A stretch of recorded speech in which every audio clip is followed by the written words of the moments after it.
Welcome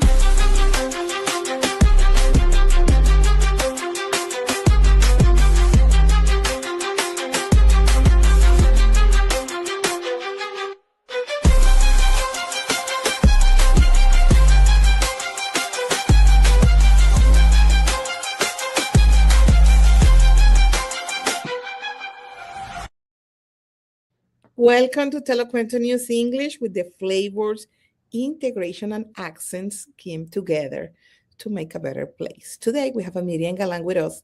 She's from Azul Esperanza. This week, April 2nd, is the day that we remember about the autism. She is a leader in the Midwest. She's a mom. She's also somebody that she took the lead to help others, because autism is something complicated. It's not easy to navigate. And she is the proud mom of two beautiful boys that they have this condition, because it's a condition, and we want to repeat this. And I wanted to be here. Welcome, Miriam. Thank you, Majo. Thank you for having me today. I'm Well, excited and nervous at the same time. well, I know that she's excited and nervous, but we decided to do this in English too, because we believe it's important that our American friends, my American friends, learn all the situations the families that doesn't speak English are able to navigate. And I will start for one. I believe Miriam started English because all this advocacy that she's been doing. Barrier after barrier, she was need to move forward with his English in the way that she will be able to advocate for their kid. What are these challenges, Miriam, that you see today for families like yours in the Midwest, that the families have one kid, two kids, they have the condition? Like you say, Majo, the language access is really, really important. The lack that exists, for get information in Spanish. I have a lot of families that don't understand. I mean, they don't have access to go to learn, or they go to get classes in English. So they have to move everything for the second place, and it's really hard. Language access for the families, they don't get an information in Spanish, and they don't know how to navigate the system. And in this navigate system, we was talked to previous and see what was these areas that we see there is a bigger gap. We talked about schools and how a school treat kids that have this condition. In general, we listen a lot of deficiencies in general, but when we put in the top of that, kids that start going to the system that doesn't speak English, and parents that doesn't know the system either, it's like a two big barriers that they have. You talk me about the IEP meetings and the translation service. And I wanted you to tell me this experience that maybe you have or the other families have to understand this famous IEP, what is individual education plan. So that's why we, Azul Esperanza exists, because we don't know how IEP works or 504 works. So that's why we, in Azul Esperanza, we do workshops to show the families how the plan works, and that's why we can support our kiddos, right? It's hard. I remember my first IEP. I mean, I don't understand what's the IEP, first of all, right?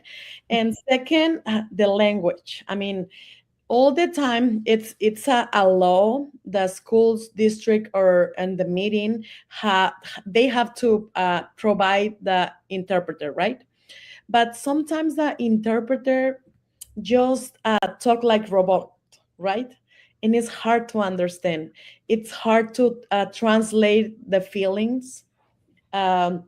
It's hard to translate some words that we can, every country talk different. So I think it's the most important barrier that the families faces. They see the problem. I remembered my first IEP. I didn't know anything about the IEP. It's a lot of information, a lot of people in the meeting, so it's confused. It's very confused. And what do you say about translation? One thing is translate, another is cultural translation. Be Yes. able to deliver the information in the way the family is able to understand. And I Mhm. think this is a big gap that we have in general. What you say, the robots translations, that they don't know, that they don't understand. The families are unable to figure out how to do some kind of areas. What is your recommendation? Because this is in English, so we know that we probably will have teachers. Yes, Have and let me tell you, in my experience, yes, in my experience, I think I'm really good luck, or I don't know how to say, but yeah, I'm very blessing because in for the past 10 years with my kids and meetings for IEP or other meetings, I have a lot of support. I never been involved in different situation, thanks God, but I know so many families come with us and they have a lot of bad situation with the school district or teachers or paraprofessionals because they don't understand that barrier, that lack. So what's your question again? I'm sorry, I just have my mind last with right now, my many. question is because we probably have right now Uh-huh. a teacher, Oh maybe yeah, a yeah. coordinator, Uh-huh. maybe a Professional. professional, maybe a superintendent that is watching this page. What do you would tell on them about how will be more efficient to serve, and not only Latino, any no English speaking family, they have a kid, they need a IEP or a 504, that in terms of anybody know, one is from term for medical needed and the other is for educational needed. What do you want that they know from an organization as respect and is Azul Esperanza in the Midwest? What do you tell them then? I wish you guys switch and change the stuff and working in that way.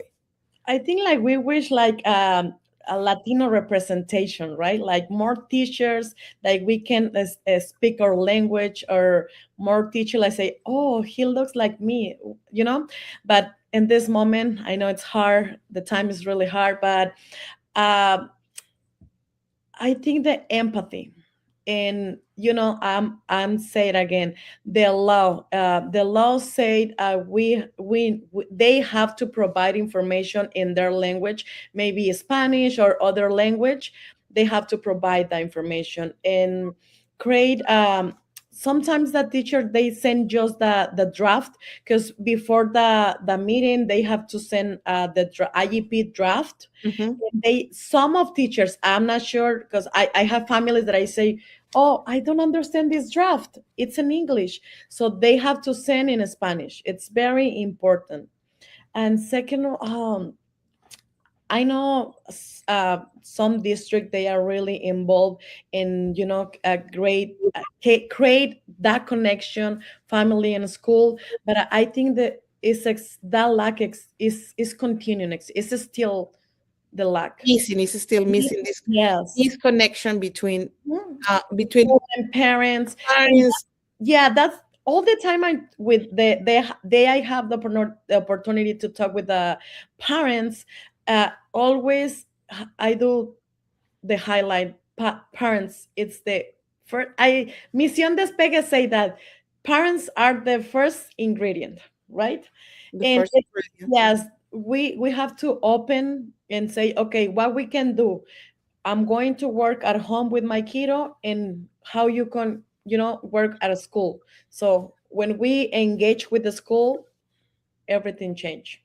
So we know, and I love, and this is our goal because this English version that we launched last month, our goal is to connect our feeling, our migrants, our people with our American friends. How our American friends, they will be watching this, they will be part of this, will be able to support and help organizations like Azul Esperanza that I maybe will could be wrong, and if it's on there, we definitely want to listen and hear and promote. But I don't believe it's any other in the Midwest. We know I talked about Missouri or Kansas. I truly believe it's not as many organizations funded by parents driving by parents, driving by migrants in the Midwest. How all these other families, and maybe they have a son, maybe they grew up with IEP and now they are an adults and they have autism and they say, you know what, I want to support this play. How they can support your mission? So first of all, thank you for still watching this interview. It was a little messy for me, but yeah. How can support? So watching our videos, follow us on social media, Azul Esperanza on Facebook, Azul Esperanza 2024 on Instagram, and also we have a TikTok's videos. Azul Esperanza that 6. So yeah, that's the first thing that they can support. Share the information, share the videos and all the things that we do. And second, donate. Right, it's very important to continue and create impact in our community. We need support, so that's what we willing for you. So if you Where they can donate? yes, Listeners and people. yes, we have our website azulesperanza.org. Right there, you see the link that I send you directly to donate. You can donate anything you like. So every dollar, every coin, it's make the difference. And I don't want to forget about something. I know that I can talk 2 hours about this. This is my passion, and that is worry. When you have two passion together, journalism, education, and autism, it's very complicated. But I don't want to go out because many times, and this is also our purpose, is integration. So is this any family that they have a kid that have autism? Can they go in Azul Esperanza? Can they be part of your activities? Can integrate their kids, their American kids, or African American kids, or even for other two Azul Esperanza activities? Can they go that? Yeah, of course. We have 3 families. They speak English. Sometimes we just translators. Sometimes just say, I understand everything. Yeah, everyone is welcome.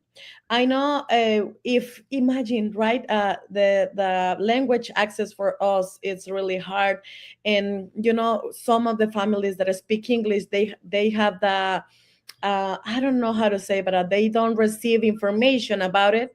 So imagine the Latino families, right? So they're welcome. They came, text me on in Messenger, and I'm very welcome to give you information or invite them to our monthly meeting that we have. And I mean, let me tell you, April 4th, we're going to have our sensory friendly festival.